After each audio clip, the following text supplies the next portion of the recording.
races. This is not all of the races.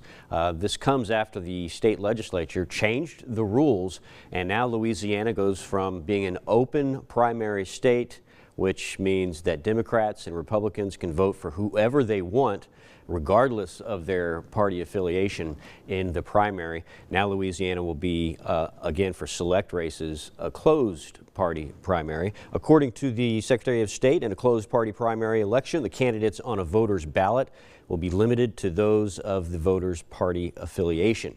In other words, Democrats will have to vote for Democrats, Republicans will have to vote for Republicans. To help us tell this story a little more in depth, let's bring in John Couvillon with JMC Analytics. Welcome to the show, John.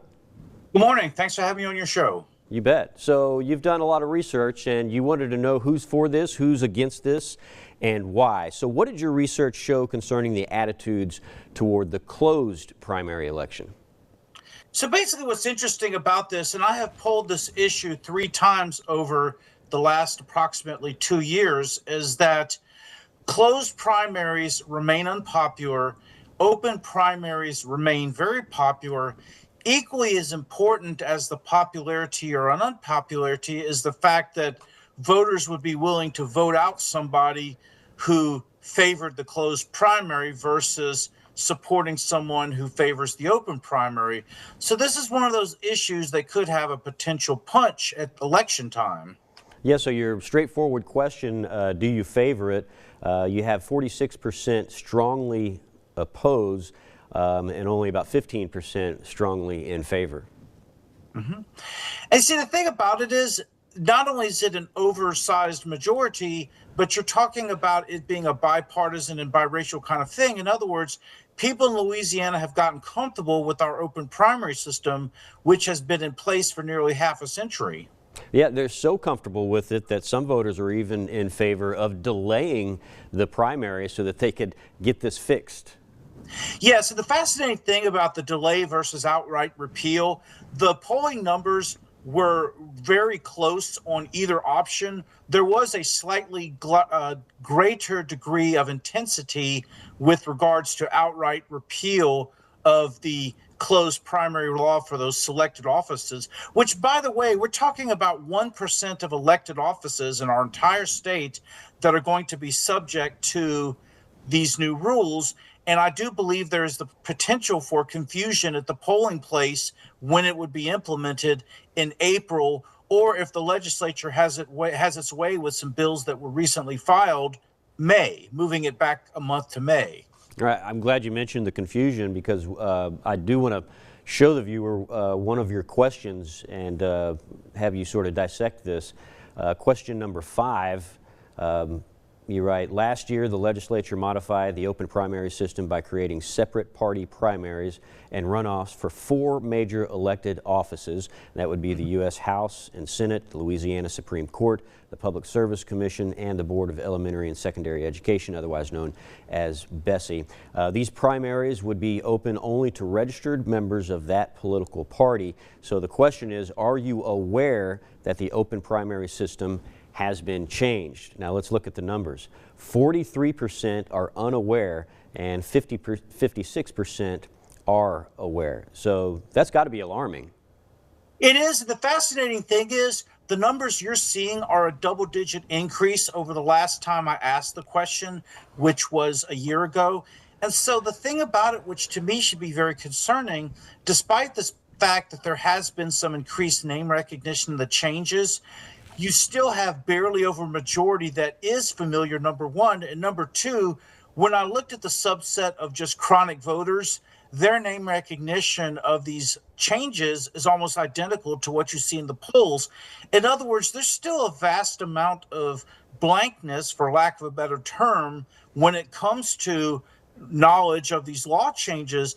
And unless those numbers start shooting up much higher in the next couple months, as I mentioned before, you have the potential for a massive amount of confusion when voters go to the polls, and several of them, or quite a few of them rather, will be turned away because they want to vote in X primary, but are being told that because of their party affiliation, they have to pick the other primary.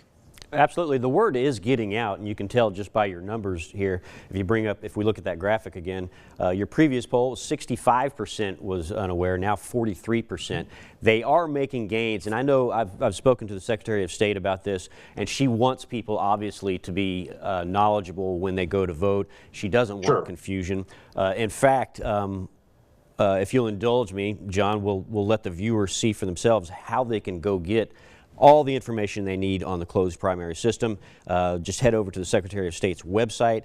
You'll see in red letters at the top of the page, closed party primaries are coming in 2026. Click here to learn more. So just click on that and you'll see all the information you need and then some about the closed party primary that's upcoming.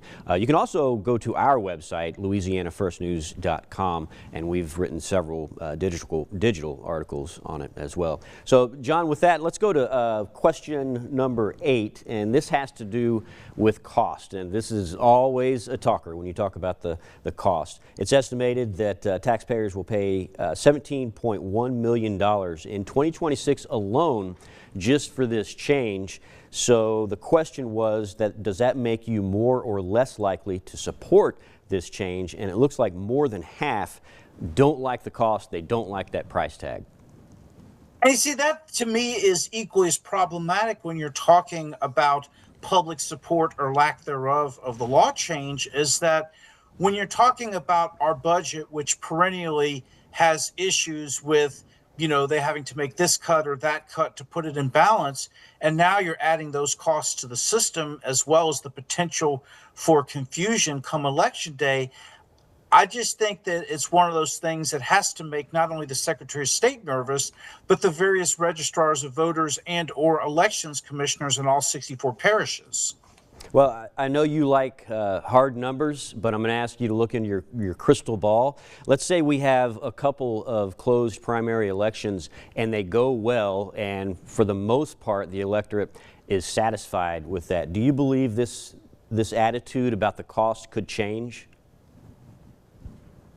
Theoretically, yes, but I think that it's one of those things where the fact that money has to be outlaid to implement these changes, I don't think the voters are all of a sudden going to, dismiss the cost concerns. It's just a case of, will the cost concerns be enough to where it might make a difference in elections? That, to me, is the bottom line of this poll, is the potential impact on legislators and or other elected officials in 2026, 2027, and beyond. All right, we'll have to leave it there. John Couvillon, thank you so much for coming on. My pleasure. You have a good day. You too. Stay with us. We'll be right back.